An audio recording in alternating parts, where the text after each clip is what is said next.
Welcome friends, নতুন একটা ভিডিওতে। আজকে ভিডিওতে আমরা এই ডায়োড নিয়ে একটা এক্সপেরিমেন্ট করব। সো আমার হাতে দেখতে পাচ্ছেন 2-3 রকমের ডায়োড আছে।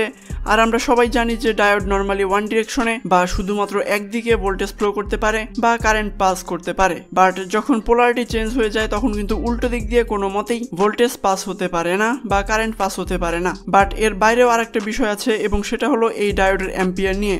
সো এখানে যে 3টা ডায়োড দেখতে পাচ্ছেন এগুলো কিন্তু ভিন্ন ভিন্ন অ্যাম্পিয়ারের। যেমন এইটা দেখতে পাচ্ছেন এটা 1 অ্যাম্পিয়ারের ডায়োড, দেন এইটা 3 অ্যাম্পিয়ারের ডায়োড এবং এইটা হলো 6 অ্যাম্পিয়ারের ডায়োড। সো এরকম অ্যাম্পিয়ারের রেটিং আসলে কি?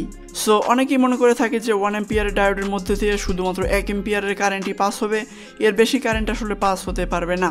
সো চলুন এই বিষয়টা আমরা চেক করে দেখি। ওয়েল, এখানে দেখতে পাচ্ছেন আমার কাছে একটা ভেরিয়েবল পাওয়ার সাপ্লাই আছে এবং এটা কিন্তু অনেক বেশি পাওয়ারফুল। সো এখানে আমি জাস্ট 9 ভোল্ট সিলেক্ট করে রাখবো চেক করার জন্য। সো প্রথমেই চলুন এই 1 অ্যাম্পিয়ার ডায়োডটা শর্ট করে দেখি এটার মধ্যে দিয়ে 1 অ্যাম্পিয়ারের বেশি কারেন্ট পাস হতে পারে কিনা।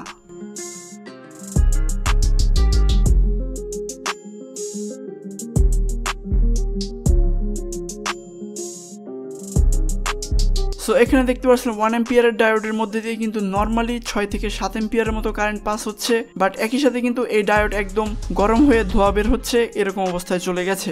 সো চলুন এবার এই 3 অ্যাম্পিয়ার ডায়োডটা দিয়ে চেক করে দেখি এটার কি অবস্থা হয়। ওয়েল, এখানেও দেখতে পাচ্ছেন একদমই সেম অবস্থা।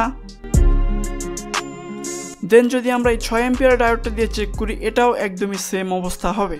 সো এই অ্যাম্পিয়ারের বিষয়টা হলো এই ডায়োডের একটা টলারেন্স। সো যদি এই 3 অ্যাম্পিয়ার ডায়োডের কথা বলি সেক্ষেত্রে এটার মধ্যে দিয়ে আসলে 3 অ্যাম্পিয়ারের কারেন্ট ভালো মতো পাস হতে পারবে। বাট যখনই কারেন্ট আসলে 3 অ্যাম্পিয়ারের উপরে চলে যাবে তখনই কিন্তু এই ডায়োড প্রচুর পরিমাণে হিট হবে এবং নষ্ট হয়ে যাবে।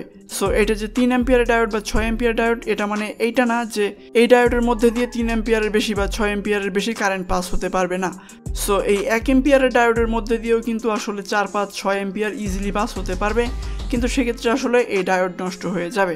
সো হোপ আপনারা বুঝতে পারছেন যে এই ডায়োডের আসলে অ্যাম্পিয়ারগুলো কি কাজে ব্যবহার হয় বা এই অ্যাম্পিয়ার আসলে কারেন্ট রেজিস্ট করতে পারে কিনা। সো আজকে ভিডিওটি এই পর্যন্ত। এই ভিডিওটি ভালো লাগলে অবশ্যই চ্যানেলটি সাবস্ক্রাইব করবেন। দেখা হবে নেক্সট ভিডিওতে। Till then, take care.